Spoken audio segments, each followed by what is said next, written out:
So this poem is very important, night of the scorpion, बहुत important poem है निस्सिम इज़केल के। और इसमें आपको सुपरस्टिशन वर्सेस रियलिटी थीम देखने को मिलेगी। इसके अलावा मैटरनल लव इसकी थीम है, ठीक है, maternal love. Indian rustic life को यहाँ पे दिखाया गया है, पोर्ट्रे किया गया है। तो अगेन ये बहुत इंपॉर्टेंट पॉइंट्स है। तो चलिए देखते हैं कि कैसे कैसे क्वेश्चन इसमें से बनते हैं। तो इस पोएम से भी आप थीम बेस्ड क्वेश्चन ही प्रिपेयर करेंगे। और शुरुआत की लाइन, इस पोएम में लाइन आती है, I remember the night my mother was stung by a scorpion, 10 hours of steady rain had driven him to crawl beneath a sack of rice. ठीक है, the peasant came like swarms of flies, ये important line है। और last की line बहुत अच्छी है और बहुत इंपॉर्टेंट है, my mother only said thank God the scorpion picked on me and spared my children. ठीक है, कुछ कुछ लाइंस आपको याद करनी होगी, कुछ कुछ वर्ड्स आपको याद करने होंगे बीच बीच में आंसर लिखने के लिए। चलिए देखते हैं। सबसे पहले इंट्रोडक्शन देखते हैं। इंट्रोडक्शन थोड़ा सा लेंदी है। In night of the scorpion, Nissim Ezekiel vividly presents the conflict between superstition and reality. तो यहाँ पे इंसिडेंट्स है, क्या इंसिडेंट है, of mother being stung by a scorpion. इस पोएम की सेटिंग है रूरल इंडियन कॉन्टेक्स्ट में, where traditional beliefs dominate everyday life. ठीक है, बस इतना आप लिख देंगे। ये दिस कैन बी इंट्रोडक्शन, बहुत ज़्यादा लेंदी इंट्रोडक्शन नहीं लिखना है। कुछ पॉइंट्स देखते हैं।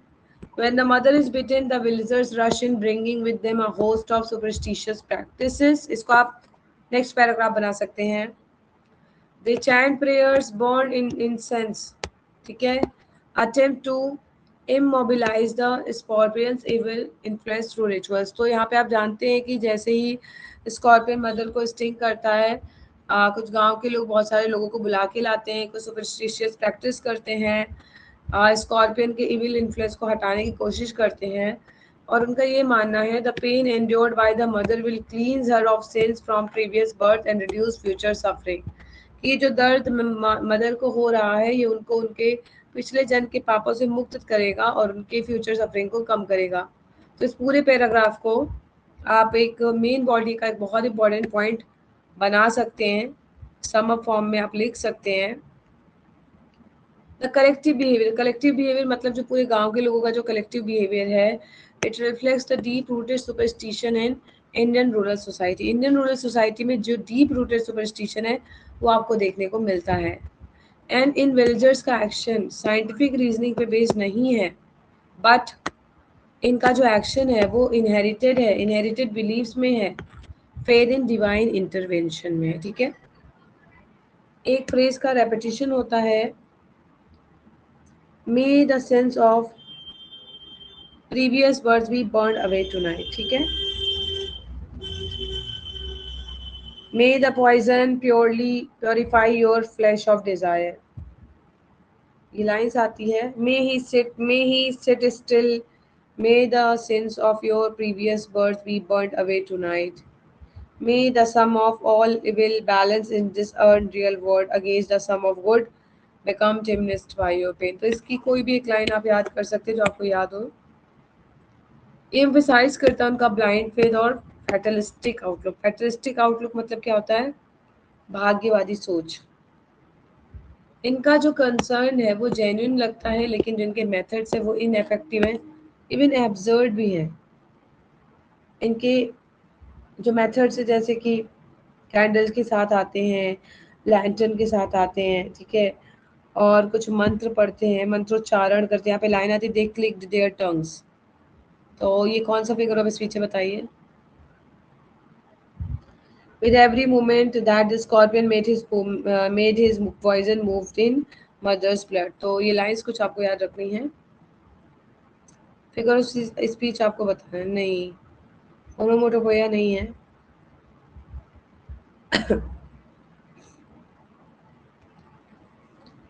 In contrast, the poet introduces the figure of the father। अब देखिए, फादर का जो आपको फिगर दिखेगा या कैरेक्टर दिखेगा, टोटली रैशनल है, साइंटिफिक टेम्परामेंट पे बेस्ड है। ठीक है, ये आपको याद रखना है, father character based on rationality and scientific temperament. And इन्होंने मदर को क्योर करने की कोशिश करी by using powder mixture and paraffins. तो आपको याद रखना है powders, mixtures and paraffins. Okay, however his methods to fail to provide immediate relief, लेकिन जो इनके मेथड्स हैं वो इमीडिएट रिलीफ नहीं प्रोवाइड कर पाए। And this suggest that rationality white more logical is not immediately effective. ये क्या दिखाता है कि रैशनैलिटी ज़रूरी नहीं हमेशा इफेक्टिव हो, स्पेशली अगर आप देखिए कि ऐसे बैकग्राउंड में जहाँ पे प्रॉपर मेडिकल फैसिलिटीज़ अवेलेबल ना हो, ऐसा बैकग्राउंड जहाँ पे मेडिकल फैसिलिटीज़ ना हो, मतलब गाँव। तो इस तरह से सुपरस्टिशन एंड रैशनैलिटी दोनों अटेम्प्ट करती है prove इनएडिक्वेट in elevating the mother suffering. तो यहाँ पे ना तो कोई सुपरस्टिशन काम आता है, ना तो कोई रैशनैलिटी काम आती है मदर के दर्द को कम करने में। ठीक है,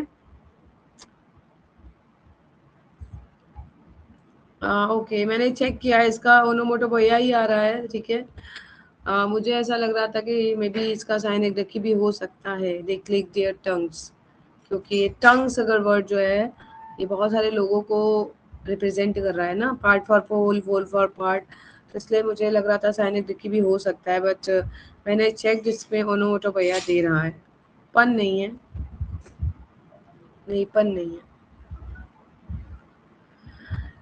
सो इतने सारे कंट्रास्टिंग अप्रोचेस के बाद भी जो फोकस है वो अब कहाँ शिफ्ट होता है, मदर में। After enduring hours of intense pen she expresses relief that the scorpion stung her instead of her children। तो यहाँ पे आपको एक मदर फिगर देखने को मिलता है, तो ये कहती है कि कोई बात नहीं, अच्छा हुआ मेरे बच्चों को स्पेयर कर दिया, छोड़ दिया। So this point highlights maternal love as a powerful force that transcend both superstition and rationality. ठीक है, और इस पोएम का जो इमोशनल कोर है इस पोएम को थोड़ा सा एलिवेटेड बनाता है।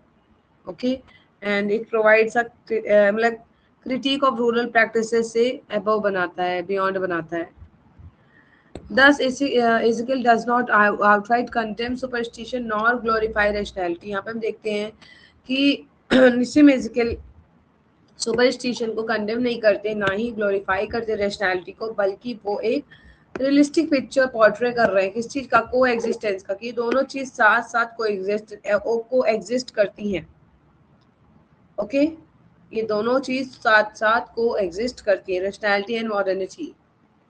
And the poem subtly critiques blind belief while also acknowledging the limitation of scientific reason in certain context। तो आपको क्या दिखता है यहाँ पे, ये पोएम ब्लाइंड बिलीफ को क्रिटिक करती है और साइंटिफिक रीजनिंग की भी लिमिटेशन को दिखाती है।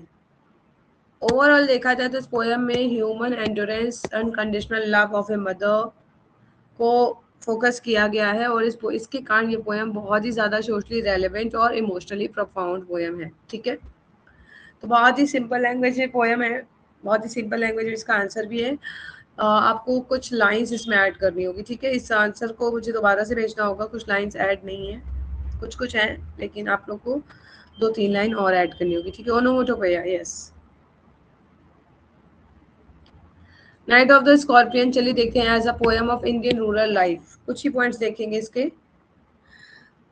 How does is portray Indian rural life, तो आपको इसमें लोगों के बिलीफ, कस्टम, सोशल डायनेमिक्स देखने को मिलेंगे with remarkable authenticity.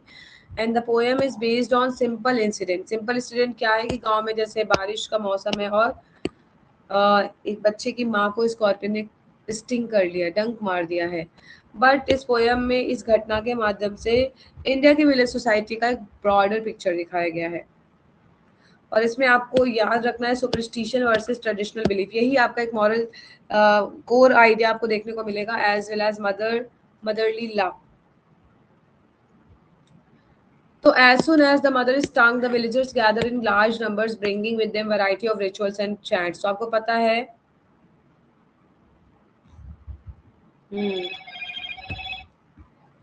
Yes Nissanka, मेरा भी सेम डाउट था क्योंकि साइनेडिकी ही मुझे लग रहा था, क्योंकि क्लिक्ड देयर टंग्स ऐसा वाला था ना, तो मुझे भी साइनेडिकी लग रहा है, बट गूगल में ओनोमेटोपोइया दे रहा है, इसलिए मैं आपसे बोल रही हूँ आप लोग इसका साइनेडिकी भी नोट कर लीजिए, because according to the definition of synecdoche, it represents part for whole or whole for part. So tongue is a part of human body. Okay, so synecdoche can also be correct. Okay, they believe that scorpion poison will burn away the sins of the previous birth and lessen future misfortune. ये lines आप add करेंगे, ठीक है। यहाँ से लोगों का believe क्या है कि अगर दर्द हो रहा है पॉइजन के कारण तो वो उनके पहले जन्म के पापों को खत्म कर देगा और फ्यूचर मिसफॉर्चून को भी कम करेगा। तो ये आइडियाज जो है वो कर्मा की फिलॉसफी को दिखाते हैं, कर्मा और रीबर्थ, जो कि इंडियन रूरल कॉन्शियसनेस में बहुत ज़्यादा है। The villagers' repetitive chanting and their attempt to control the situation through prayers highlight their dependence on religious and supernatural explanation rather than scientific reasoning. तो देखिए यहाँ पे जो villagers हैं वो continuously chanting करते हैं और इस situation को chanting के माध्यम से या बहुत सारे religious ceremonies के माध्यम से इसको situation को control कर रहे हैं, जो कि ये दिखा रहा है कि वो इस सिचुएशन में रिलीजियस और सुपर नेचुरल चीज़ों पे कितना ज़्यादा डिपेंड करते हैं। साइंटिफिक रीजनिंग पे कोई बात ही नहीं हो रही, मतलब कोई मेडिकल तो कोई ट्रीटमेंट कर ही नहीं रहा है। यहाँ पे आपको एक कम्युनिटी का भी कम्युनिटी की सोच भी देखने को मिलेगी, स्पेशली विलेज लाइफ, जहाँ पे peasants came like a swarm of flies, यहाँ पे लाइन आई है। तो सारे गांव के लोग एक साथ आते हैं, जो कि एक सॉलिडारिटी दिखा रहे, कंसर्न दिखा रहे। सॉलिडारिटी मतलब हम कह सकते हैं group of people who are gathered for a common purpose, ठीक है। तो सभी लोग उनकी माँ की केयर के लिए सब लोग एक साथ इकट्ठे हुए। हालांकि उनके मेथड्स इनएफेक्टिव हैं, लेकिन जो उनका कलेक्टिव प्रेजेंस है वो रूरल सोसाइटी की नेचुरल जो एक गैदरिंग है उसे दिखा रहा है, जहाँ पे लोग एक दूसरे की जॉयज और सौरो दोनों को शेयर करते हैं, ठीक है। So next point is communal spirit and आपको कंट्रास्ट ट्रेडिशन वर्सेस मॉडर्निटी तो देखने को मिल रहा है। इनके फादर रेशनल साइंटिफिक अप्रोच को रिप्रेजेंट कर रहे हैं और बहुत सारे रेमेडीज जैसे पाउडर पैराफिन इस सबको यूज़ कर रहे हैं, लेकिन इनका ये जो पाउडर पैराफिन यूज़ कर रहा है वो स्टिंग के असर को कम नहीं कर रहा है, ठीक है। मतलब कि ऐसा दिखाया गया है कि भले ही बहुत तरक्की हो गई हो, लेकिन मॉडर्न नॉलेज ने अभी भी जो गांव की जो प्रैक्टिसेस है उनका उनको पूरी तरह से रिप्लेस नहीं किया। दोनों लोग एक साथ को एग्जिस्ट करते हैं। ओके, स्क्रीन विजिबल नहीं है। ओके, अच्छा अच्छा, एक minute. Okay, I don't know कैसे ये। Okay, just wait.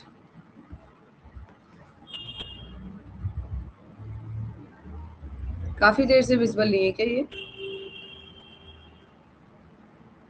अभी देखिए, क्या भी विजिबल है आप लोग को? अच्छा, ये शायद कुछ ऐसा टच हो गया होगा लैपटॉप में, तो इसलिए वो गायब हो गई होगी, ठीक है। Sorry for that. अच्छा, यहाँ पे स्टॉप स्केलिंग लिखा है ना, शायद इसी में टच हो गया था, सॉरी फॉर दैट। तो यहाँ पे देखिए आप tradition versus modernity, motherly love, communal spirit, इन सभी पॉइंट्स को फोकस करके लिखेंगे।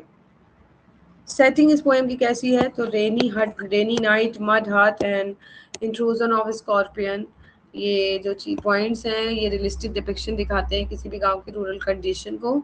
Environment is simple, vulnerable and closely connected to nature where such incidents are common. मतलब बारिश होना, बहुत सारी मड हट, उसके बीच स्कॉर्पियन का होना बहुत नॉर्मल सी बात है। और यहाँ पे मदर के सेल्फलेस स्टेटमेंट को दिखाया गया है कि thank God the scorpion spared my children, ठीक है। ये जो लास्ट की जो लाइंस आती हैं वो काफ़ी इंपॉर्टेंट आपके लिए हो जाती है। Okay, universal theme of maternal love आपको देखने को मिलता है। So in this way, it can be said that Night of the Scorpion successfully portrays Indian rural life with all its contradiction, faith and fear, ignorance and compassion, tradition and change. And in this way, this becomes a realistic and insightful poem. आपको समझ में आया? बहुत simple answer है, बहुत ही आसान language में answer है, कोई कॉम्प्लिकेशंस नहीं है, ठीक है। आज मैं बहुत ज़्यादा देर क्लास ले भी नहीं पाऊंगी, क्योंकि कल बहुत ज़्यादा देर मैंने क्लास ले ली थी, मुझे पता ही नहीं चला था, 2 आवर्स से ज़्यादा हो गया था, तो जिसके कारण और ज़्यादा मुझे प्रॉब्लम हो गई है, तो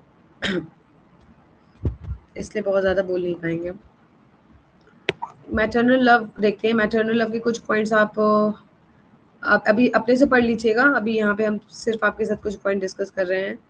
So maternal love, as you all know, that this is one of the most important core theme of this poem, where the mother is stung by a scorpion. Yet, उनका जो इमोशनल रिस्पॉन्स है ये दिखाता है कि वो कितना selflessly अपने चिल्ड्रन के लिए केयर करती हैं. Throughout the poem, mother silently endures the intense pain caused by the scorpion sting. And जब विलेजर्स सुपरस्टिशियस रिचुअल में एंगेज होते हैं, फादर भी बहुत सारी रैशनल रेमेडीज करते हैं, मदर रिमेन्स पैसिव, मतलब कोई एक्टिविटी नहीं करती हैं, चुप रहती हैं, और उनका जो सफरिंग है, उनकी जो सफरिंग है बिना किसी एग्जैजरेशन के दिखाया गया है. ये दिखाया गया है कि it was for it lasted for hours. ठीक है, तो जैसे जैसे बिच्छू के डंक के कारण वो जो तड़प रही थी, लाइक वो पोर्ट्रेयल बहुत ज़्यादा रियल है, और सह रही थी, वो एंड्योर कर रही थी. This is symbolic of her strength and resilience. इसको अक्सर आप मदरहुड से एसोसिएट कर सकते हैं. ठीक है, जैसे अभी कुछ समय पहले अभी आगरा में ही मैंने एक न्यूज़ पढ़ी थी. आगरा से नोएडा को कनेक्ट करते हुए कि यमुना एक्सप्रेस वे है. ठीक है, वो मतलब आगरा से वो शुरू होता है और नोएडा पे जाके ख़त्म होता है. कोई उसमें यू टर्न वाला सीन नहीं है. उसमें था कि एक बस का एक्सीडेंट हो गया था, एसी बस थी एक्चुअली, और एक्सीडेंट हो गया तो उसमें आग लग गई थी. तो उसमें ये न्यूज़ आई थी कि एक माँ थी, उसने अपने बच्चे को बचाने के लिए उस जलती हुई बस में वो चली गई थी. शीशा तोड़ा था उन्होंने, उनके हाथ पूरे खून हो गए थे और पूरा शीशा उनके हाथों में लग गया था, बट फिर भी उन्होंने अपनी बॉडी को जला के, लाइक उनकी बॉडी बहुत ज़्यादा जल गई थी, फिर भी उन्होंने अपने बच्चे को उस बस से निकाला और वो बच नहीं पाई, वो फंस गई थी उस बस में. तो ये रियल घटना अभी कुछ महीने पहले की, शायद 2-3 महीने पहले की न्यूज़ है. तो ये भी अब मदरली लव का एक बहुत बड़ा एग्जाम्पल है, और ऐसे बहुत सारे एग्जाम्पल्स आपकी खुद की लाइफ में. ठीक है, तो true depth of maternal love को इस पोएम में रिवील किया गया है in the final lines, where the mother expresses gratitude that the scorpion stung her and spared her children. तो ऐसा कई बार होता है, जैसे आपके घर में भी होता है, कोई कुछ होता है, लाइक आपकी मदर को कुछ हो गया, कोई प्रॉब्लम आ गई, उनके लग गई, उनका एक्सीडेंट हो गया, कुछ भी चोट लग गई, तो आपकी मदर क्या कहती है? मदर लोग का यूजुअल एक्सप्रेशन यही होता है कि कोई बड़ी अनहोनी होनी थी, वो टल गई. मतलब मेरी मदर का तो हमेशा यही सेम रिएक्शन होता है कि कुछ हो सकता है, तुम पे कोई परेशानी आने वाली थी, वो हम पे आ गई, तो तुम बच गई, कोई बात नहीं, मुझे दिक्कत है तो कोई बात नहीं. ऐसा बहुत ज़्यादा आप लोग की लाइफ में इस तरह के एक्सपीरियंस रहे होंगे, राइट? ये जो लास्ट का जो सिंपल लेकिन प्रोफाउंड स्टेटमेंट इस पोएम की पूरी इमोशनल कोर को दिखाता है. ठीक है, Despite the agony she has experienced, her immediate concern is not her own relief but the safety of her children. तो मदर को जैसे ही आफ्टर मेनी आवर्स जब उनको रिलीफ होता है, तो अपने इमीडिएट कंसर्न में वो खुद का रिलीफ नहीं दिखाती, बल्कि ये दिखाती कि थैंक गॉड मेरे बच्चे बच गए. ठीक है, तो इंस्टिंक्टिव सेल्फ सेक्रीफाइस जो कि मदर मैटरनल लव को डिफाइन करता है इस पोएम में मेन है. ठीक है, realistic and divide of sentimentality यहाँ पे काफ़ी इंपॉर्टेंट है कि जो निसिम एजकिल ने जो पोर्ट्रे किया है सिचुएशन को, वो रियलिस्टिक है और सेंटिमेंटलिटी के डिवाइड है, परे है. यहाँ पे उन्होंने बहुत ज़्यादा ओवर ड्रामेटाइज नहीं किया है सिचुएशन को, कि ताकि लोगों को सिंपैथी जगे.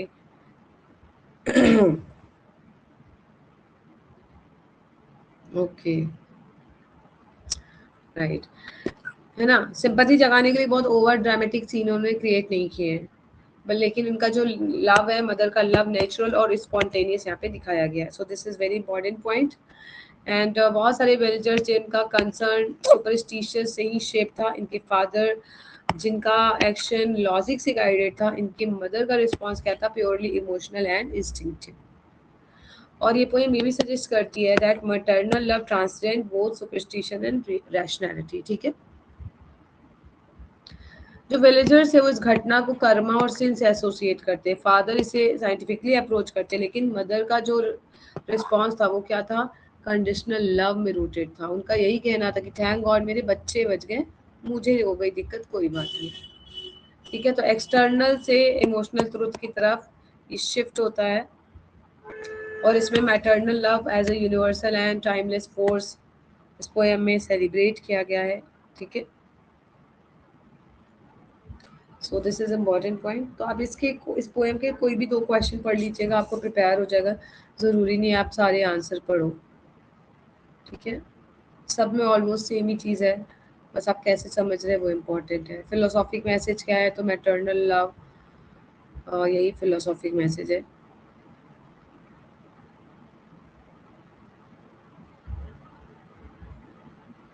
ओके।